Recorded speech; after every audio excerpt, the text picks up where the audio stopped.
अस्सलाम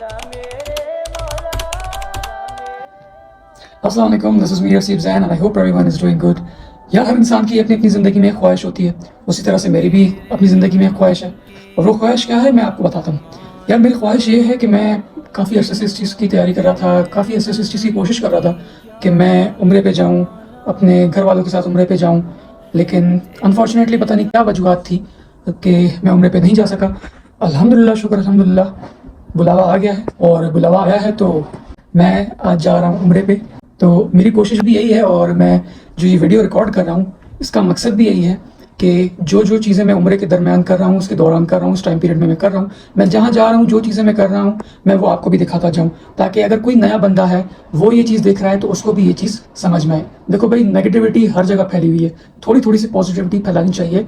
तो मेरी ये कोशिश रहेगी कि जो भी ये वीडियो देख रहा है बंदा, उसको मैं वो नॉलेज या वो चीज़ दिखा सकूँ या वो चीज़ मैं उसको बता सकूँ जो मैं इस ड्यूरेशन में, इस टाइम पीरियड में कर रहा हूँ।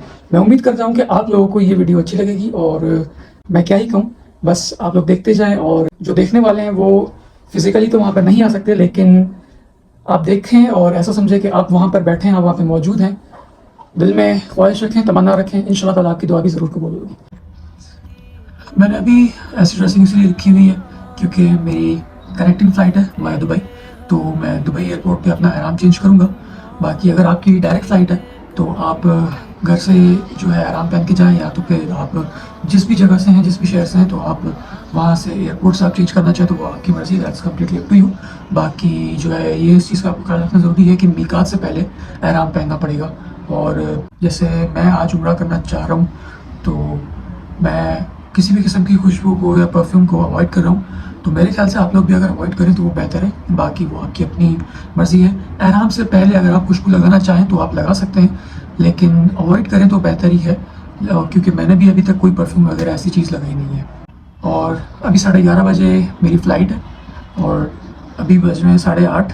मैं विदिन हाफ एन आवर घर से निकल जाऊँगा, तो आप भी यही कोशिश करें कि 2-2.5 घंटा पहले घर से निकल जाएँ ताकि टाइम भी पहुँच जाए।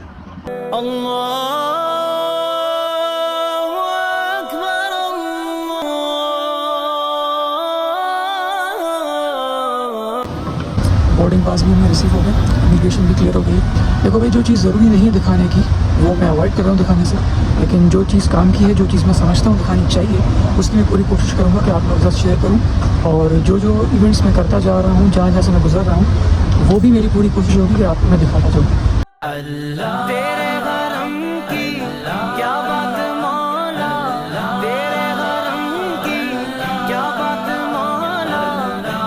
मैंने बोला था कि मैं गैर ज़रूरी चीज़ें दिखाने से गुरेज करूँगा, और जो काम की चीज़ें डायरेक्ट मुझे दिखानी चाहिए और बतानी चाहिए मैं उस पर ज़्यादा फोकस करूँगा। देखिए, सबसे पहली बात, जो अगर आप नए हैं यानी कि फ़र्स्ट टाइम आ रहे हैं, जैसे मैं आया हूँ फ़र्स्ट टाइम, लिटरली स्पीकिंग डरा हुआ था, खौफ था, पता नहीं किस चीज़ का था। लेकिन जैसे ही मैंने ये खाने काबा देखा, ट्रस्ट मी, मेरा डर ख़त्म हो गया। आपके साथ भी ऐसा हो सकता है, माइट पॉसिबल, लेकिन हर किसी की अपनी अपनी नेचर है। बहरहाल मैं एक चीज़ आपको ये बताना चाहता हूँ कि जो तरीका है, बहुत लोगों ने लिखा, बहुत लोगों ने बताया हुआ है, इसकी यूट्यूब की वीडियोज़ भी हैं, किताबें भी हैं, लेकिन मैं अपना आपके साथ पर्सनल एक्सपीरियंस शेयर करना चाहता हूँ। देखिए, सबसे पहली बात कि यहाँ पे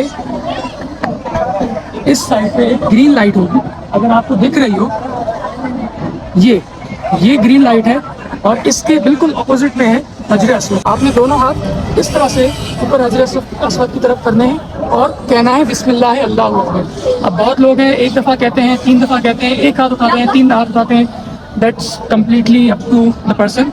वो हर किसी की अपनी अपनी नेचर है भाई। अब मुझे नहीं पता कि क्या सही है क्या गलत, जो मुझे सही लगा मैंने वो किया।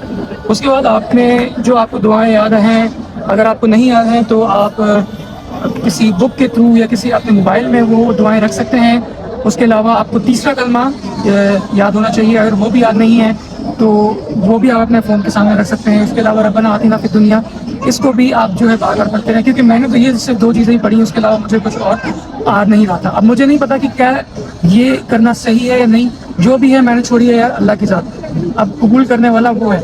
उसके बाद ये चीज़ें करने के बाद आपने आना है वापसी इसी ग्रीन लाइट वाले एरिया पे, और कहीं जगह देखनी है कि आप कहीं बैठ जाए। वैसे कहते हैं कि मकाम इब्राहिम के के नियर बाय आप जो है 2 रकअत नफिल पढ़ें, लेकिन हम वहाँ पे इतनी जगह नहीं थी और इसी वजह से हमने यहाँ पे इस ग्रीन लाइट और हाजिर अस्मद के बिल्कुल साथ यानी इसके नियर बाय विसिटी में हमने 2 रकअत नफिल अदा किए। उसके बाद करना ये है, आपने पीना है जमजम। जमजम आपको, आप यहाँ जाएंगे, आप कहीं भी आप देखेंगे आपको हर जगह जमजम मिल जाएगा। और जमजम पीने के बाद जो है उसके अलावा आपने फिर जाना है सफ़ा और मरवा की तरफ। सफ़ा और मरवा में आपके लिए लगाना है 7 चक्कर, सफ़ा से लेके मरवा तक। आपका पहला चक्कर होगा सफ़ा में और जो लास्ट चक्कर होगा 7वां वो होगा आपका मरवा में। दैट मीन्स कि आपको सफ़ा से लेके मरवा तक, मरवा से सफ़ा तक, ये आपके 1 और 2, ये आपके 2 चक्कर हो गए। लेकिन इसके इन बिटवीन एक ग्रीन कलर की लाइट्स भी आएंगी। उन लाइट्स के दौरान आपको थोड़ा सा अपनी स्पीड, यानी जो मर्द हजरात हैं वो अपनी स्पीड को थोड़ा सा इंक्रीज़ करें, थोड़ा बढ़ाएं। और लेडीज़ के लिए तो मेरे ख्याल से ये चीज़ नहीं है, लेकिन जो मर्द हजरात हैं उनके लिए ये चीज़ है कि अपनी स्पीड को थोड़ा सा इंक्रीज़ करें। और उसके बाद जो आखिरी हमारा मर्दों के लिए और औरतों के लिए होता है, औरतें तो अपना आधे इंच की या 1 इंच तक की वो जो है अपने बालों को काट सकती हैं। उसके अलावा मर्द को सुन्नत तो यही है कि यार आप अपनी टिंड करवाओ, क्योंकि सबसे ज़्यादा सवाब तो इसी चीज़ के, आप सवाब के लिए आए हो, बजाय इसके कि आप चारों साइड के बालों को निकल करवाओ। बेहतर यही होगा कि आप टिंड करवाओ। टिंड करवाओगे तो फिर जो है थोड़ा सवाब भी मिलेगा, ठंडी ठंडी हवा भी मिलेगी और शैम्पू का खर्चा भी बचेगा। ये बात बहुत इंपॉर्टेंट है। और हाँ, कंघी के पैसे भी बचेंगे अगर आपकी कंघी वंगी टूट गई हो, तो ये चीज़ें भी ध्यान में रखेंगे। उसके बाद आपका जो है पूरा उम्रा हो गया है, वो आपका उम्रा जो है कंप्लीट हो गया। उसके बाद अगर आपकी मर्ज़ी आप दूसरा उम्रा करना चाहें तो आप कर सकते हैं, लेकिन मुझे नहीं पता मैं करूँगा नहीं करूँगा, लेकिन मैंने एक तो शुक्र अल्हम्दुलिल्लाह अभी करने वाला हूँ। अभी मेरे भी 2 अरकान रहते हैं, जमजम पीना है, उसके बाद सफ़ा मरवा पे जाना है। और उसके अलावा हाँ ये भी है कि मुझे भी अपनी टेंट करवानी है, क्योंकि अभी तक मैंने करवाई नहीं है। तो होप सो ये क्या होता है।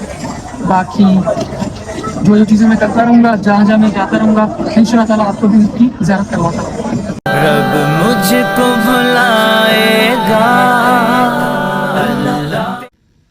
आज मक्के में मेरा तीसरा दिन है और मुझे अपनी थोड़ी तबीयत सही नहीं लग रही।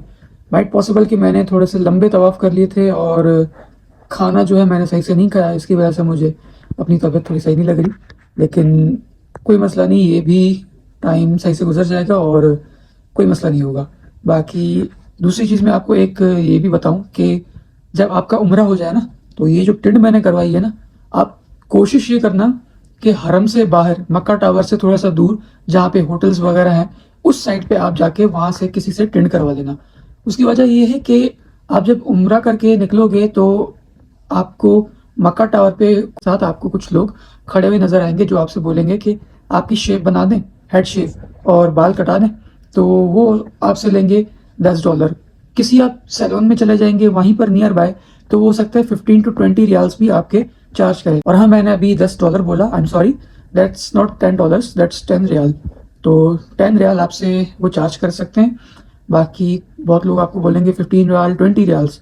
तो बहरहाल मैंने तो मक्के से अंदर ही करवाई थी और मुझे 10 रियाल का फटका लग गया, यानी कि पाकिस्तानी आई थिंक 700 750 रुपये की सिर्फ मैंने शेव करवाई है, हेड शेव। अगर 700 रुपये मैं सिर्फ और सिर्फ कटिंग पे खर्च करता तो मेरी दाढ़ी भी सही से बना देते और मेरी हेयर स्टाइल भी अच्छा हो जाता। एनीवेज, कोशिश आप यही करें कि आप जाएं थोड़ा सा आगे, क्योंकि वो आपसे 5 रियाल में ही बाल आपके काटेंगे, इससे ज़्यादा नहीं काटेंगे। चीज़ भी अपने जहन में रख लेना कि भाई पहला दिन तो आप ख्वार तो हो गई होगे, माइट पॉसिबल कि ना हो, लेकिन जो नया बंदा है जैसे मैं, बहुत ख्वार होता यार। क्योंकि मेरी होटल टू हरम का जो डिस्टेंस है ना, ऑलमोस्ट 2 किलोमीटर्स है। तो फजर के बाद पहले उम्रे का तवाफ़ किया, उसके बाद फजर की नमाज़ पढ़ी और उसके बाद जब तक मैं होटल में पहुंचा, बिलीव मी, मेरे पैर जो है ना, ऐसा लग रहा था पैर ही नहीं है और पता नहीं जो इतनी थकावट हो गई थी। तो इस चीज़ से भी आप जो है ना थोड़ा बच के रहना। अगर आपके पास जिस होटल में आप स्टे करोगे और वो शटल सर्विस प्रोवाइड कर रहे हैं, तो ये चीज़ ज़रूर याद रख लेना कि जिस रूट के थ्रू आप जा रहे हो उसी रूट के थ्रू आपने वापस आना है, अपनी शटल में बैठना है और अपने होटल में पहुंच जाना है। ये चीज़ आपने ध्यान रखनी है। पहले दिन हम लोगों को तो पता नहीं था, उसके बाद जो दूसरा दिन था उसमें थोड़ी थोड़ी आइडिया मुझे होगा कि काम किस तरह से हो रहा है। तो दूसरे दिन मैं थोड़ा बचा रहा, लेकिन फिर भी दूसरे दिन भी पैरों में दर्द काफ़ी था। कोई नहीं, ये चीज़ आप ज़रूर रखना कि जितना ज़्यादा दर्द उतना ज़्यादा सवाब। आपकी ज़रूरी चीज़ें जो हैं, जैसे कि पासपोर्ट हो गया, मोबाइल हो गया, आपके जो है रूम की कार्ड्स हो गए और भी बहुत सारी चीज़ें, वो इस बैग में, इतने से बैग में तकरीबन, ये अपने साथ जो है ना ज़रूर रखना।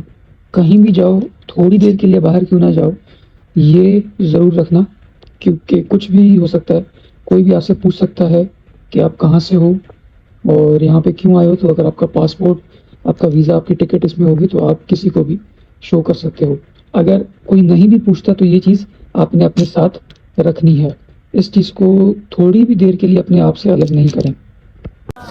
देखिए भाई, अगर आप चाहते हैं कि आप हरम में जाके तवाफ़ करें तो ज़रूरी आपके लिए ये है कि आप अपना एहराम बांध के जाएं, आप एहराम पहन के जाएं, क्योंकि बगैर एहराम के वहाँ पे अभी एंट्रेंस नहीं दे रहे, जाने नहीं दे रहे। मैंने खुद कोशिश की थी लेकिन मुझे भी वहाँ से निकाल दिया और मैंने बड़ी ख्वारी की।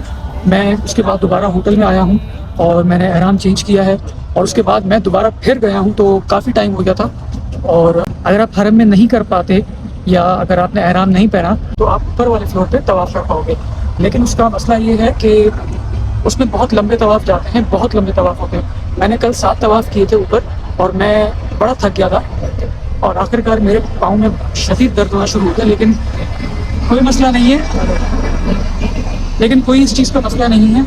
इस चीज़ का अजर इंशाल्लाह इंसान को ज़रूर मिलेगा, अल्लाह उसका अजर भी देगा। और दूसरी बात, अपनी बिलोंगिंग्स आप संभाल कर रखें। आपके साथ कोई और है, कोई मेल है, कोई फीमेल है, कोई छोटा बच्चा है, तो उसकी ज़िम्मेदारी आप भरपूर लें और तो अपनी पूरी ज़िम्मेदारी आप समझें कि उनकी हिफाजत करनी है। हिफाजत अल्लाह करेगा, लेकिन आपको हमेशा अपने साथ उनको रखना है। क्योंकि अभी मैंने थोड़ी देर पहले ही देखा था, एक खातून थी, बांग्लादेश से थी, उनका छोटा सा बच्चा था 8 साल का, वो वहाँ पे गुम हो गया और उनको हिंदी वगैरह या उर्दू नहीं आती, तो उनको बड़ी तकलीफ, बड़ी परेशानी हुई। तो इस चीज़ से बचने के लिए आप जो है अपने बिलोंगिंग्स को, अपनी चीज़ों को संभाल के रखें, हिफाजत करें। अगर इन केस कहीं गुम हो जाता है तो ये चीज़ ज़रूर सोचें कि इंशाल्लाह ताला वो चीज़ आपको दोबारा मिल जाएगी। 1 दिन के बाद, 2 दिन के बाद, कुछ घंटों के बाद, पूरा दिन के बाद, कुछ भी इंसान हो, कोई आपकी बिलोंगिंग हो, वो इंशाल्लाह आपको ज़रूर मिल जाएगी। यार मेरी 5 स्टार होटल है वोको होटल और इसका टोटल जो है ना 1.5 किलोमीटर का डिस्टेंस है हरम से लेके। और खाना बड़ा एक्सपेंसिव मिलता है भाई होटल में, तो उसके लिए मुझे जो है ना लंबे लंबे चक्कर काटने पड़ रहे हैं। आगे मेरे, मैं आपको दिखाता हूँ, आगे मेरे वहाँ पे उस साइड पे एक पाकिस्तानी रेस्टोरेंट है जहाँ पे मुझे एक मुनासिब कीमत में खाना वगैरह मिलता है। तो मैं सिंस लास्ट 2 डेज़ मैं ऐसा ही कर रहा हूँ, थोड़ा सा चल के जाता हूँ, थोड़ा चल के आता हूँ और वहाँ से खाना लेता हूँ। ये मेरे फार्मेसी शॉप है, फार्मेसी से थोड़ा आगे ये देखो, ये मक्का टावर। मायूस नहीं हूँ मैं अल्लाह की रहमत से मायूस। अच्छा, आज जो है हमारी कुछ जगहों पे ज़ियारत है और टोटल 18 जगहों पे हमारी ज़ियारत है। तो सबसे पहली जो ज़ियारत है वो है कि पीछे जो आप पहाड़ देख रहे हैं, गारिस, इसको कहते हैं गारिस। तो ये हमारी पहली ज़ियारत है और जो जो अगली ज़ियारत होती जाएगी तो इंशाल्लाह ताला मैं भी आपको वो चीज़ें दिखाता रहूँगा। लेकिन बहुत सारी चीज़ें हैं, मैं इसको डिटेल में समझा नहीं सकता, बता नहीं सकता, लेकिन ये एक हिस्टोरिकल प्लेसेस हैं जिनके बारे में हमने पढ़ा होगा या अगर नहीं पढ़ा तो इनके बारे में हमें जानना ज़रूरी है। तो ये भी इस्लामिक इवेंट्स की ही जो है हिस्टोरिकल प्लेसेस हैं, हिस्टोरिकल इवेंट्स हैं, जिनके बारे में हमें जानना ज़रूरी है। अच्छा जी, अभी ये जो आप मैदान देख रहे हैं ये है मैदान अरफात और यहाँ पे लिखा हुआ है अरफात एंड ज़ेर। इसका मतलब जो ये आप लाइन देख रहे हैं तो यहाँ से मैदान अरफात ख़त्म होता है और इसके बराबर में जो ये आप देख रहे हैं ये है मस्जिद निमरा। और ये मस्जिद निमरा कहते हैं इतनी बड़ी है कि हज के टाइम पे 3.5 लाख हाजी इसमें आराम से नमाज़ पढ़ सकते हैं। तो और ये हज के दिनों में ही मस्जिद खुलती है, वैसे नहीं खुलती। बाकी पीछे जितनी भी आप जगह देख रहे हैं ये तमाम जगह, सारी जगह मैदान अरफात की है। अच्छा जी, ये हमारा था सेकंड स्पॉट। और इसके बारे में एक और बात कि अगर 9 ज़िलहज को तमाम हाजी यहाँ पर इस अरफात के मैदान में नहीं आते तो उनका हज कबूल नहीं होता। और ये था हमारा सेकंड स्पॉट। बाकी आप देखें कि इस मस्जिद निमरा में बाहर खड़े होकर लोग 2 रकात नफल अदा कर रहे हैं। मैं उस वक्त नफल नहीं अदा कर पाया क्योंकि मेरा वहाँ पे वज़ू नहीं था। अच्छा जी, ये था हमारा तीसरा स्पॉट। और ये ऊपर आप चीज़ देख रहे हैं, ये जब टर्किश गवर्नमेंट थी तो उन लोगों ने अपनी निशानी के तौर पे इस चीज़ को बनाया था। अब बहुत सारे लोग क्या करते हैं कि वहाँ पे इसको शैतानी हरकत समझ के जूते मारना शुरू करते हैं और कुछ लोग ऐसे हैं कि इसको चूमना शुरू कर देते हैं। देखा जाए तो दोनों ही गलत है। क्योंकि इसका कोई कॉन्सेप्ट नहीं है। और मैंने सोचा कि मैं ऊपर जाऊंगा और ऊपर जाके मैं रिकॉर्ड करूंगा, लेकिन गर्मी इतनी थी कि मैं ऊपर जा नहीं पाया और मैंने नीचे से ही रिकॉर्ड किया। कि ना रहा फिर होश मुझे, क्या मांगा क्या क्या। अच्छा जी, तो ये हमारा तीसरा स्पॉट था और इसे कहते हैं जबल नूर। जो आप सबसे ऊंचा पहाड़ देख रहे हैं वहाँ पर है गारे हिरा। अब गारे हिरा के बारे में अगर किसको नॉलेज नहीं है तो वो गूगल से या बुक से अपने हिसाब से वो नॉलेज ले सकता है, वो अपने हिसाब से पढ़ सकता है। बाकी आप इस चीज़ पे थोड़ा फोकस भी करें कि यहाँ पे रास्ता बना हुआ है और उम्रे के टाइम में या हज के टाइम में जो ये हाजी हैं ये ऊपर भी जा सकते हैं, और कुछ लोग अगर आप देख रहे हो तो कुछ नीचे भी आ रहे हैं और कुछ ऊपर भी जा रहे हैं। अच्छा, इसके अलावा कुछ और भी हमारे स्पॉट्स थे, लेकिन मैं उनको रिकॉर्ड नहीं कर पाया, कैप्चर नहीं कर पाया, जस्ट बिकॉज कि हमने वहाँ पे स्टे नहीं किया था। जैसे मिना हो गया, मुज़दलिफ़ा हो गया, हम लोग वहाँ पर भी गए थे। और इसके अलावा भी और सारी जगहें हैं जहाँ से हमने क्रॉस किया था। वो जगह हमने उसके थ्रू हम वहाँ से गुजरे थे, मगर मैं उन स्पॉट्स को कवर अप नहीं कर पाया। इस वीडियो में मैं जो कह रहा हूँ वो मैं आपको ऐसे ही बता देता हूँ। देखिए, मैं अपने आप को बड़ा ही खुशनसीब महसूस कर रहा हूँ और उसकी वजह ये है कि मैंने ये सोचा नहीं था कि मैं एक उम्रा भी कब करूँगा, लेकिन अल्लाह की ज़ात, अल्लाह ने मुझे इतना काबिल बनाया कि मैं दूसरा उम्रा भी कर पाऊँ। तो इस वीडियो में मैं यही कह रहा हूँ कि मैंने दूसरा उम्रा किया और अपने आप को बड़ा ही खुशनसीब महसूस कर रहा था। और साथ साथ मैंने ये भी बताया कि मैंने जो उम्रा किया था दूसरा, वो किया था जुम्मे वाले दिन, यानी फ्राइडे के दिन। और फ्राइडे के दिन मुझे थोड़ी सी प्रॉब्लम्स भी फेस करनी पड़ी, और वो प्रॉब्लम्स क्या फेस करनी पड़ी वो मैं आपको एक डिटेल्ड वीडियो में, जो आप इसके बाद वाली वीडियो देखेंगे, उसमें मैं आपको डिटेल में बताऊंगा कि मैंने फ्राइडे वाले दिन जब उम्रा किया तो मैंने कौन सी प्रॉब्लम्स को फेस किया। मैं काबे को देखूंगा, वो दिन भी तो आए